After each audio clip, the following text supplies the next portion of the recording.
içti sonra böyle.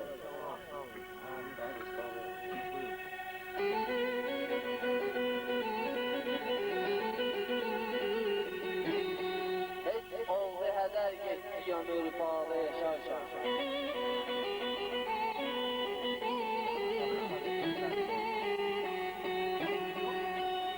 Hiç oldu heder gitti ömür bağda yaşarken. Ölmek daha hoşdur belə dünyada yaşarken.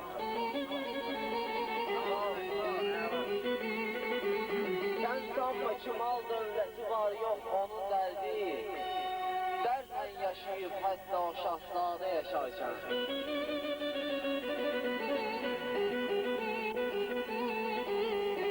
Dertler beni zindan kimi sıkmış qata bilsem. Xoşbəxt olaram birdə gün azada yaşarken.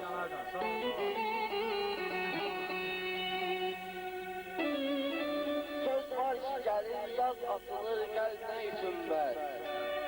Fəryad əliyir bülbül şeydada yaşarken.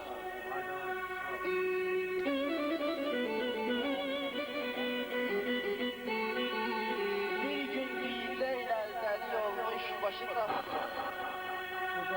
Mətmun kimi teşkuf quru səhrada yaşarken. Söyler bunu dərsiz ancaq dərdini bilməz. Çün çatmayıb heç bir zaman imdada yaşarken. Sağ ol sana kimle şərabı etdirir tövbə.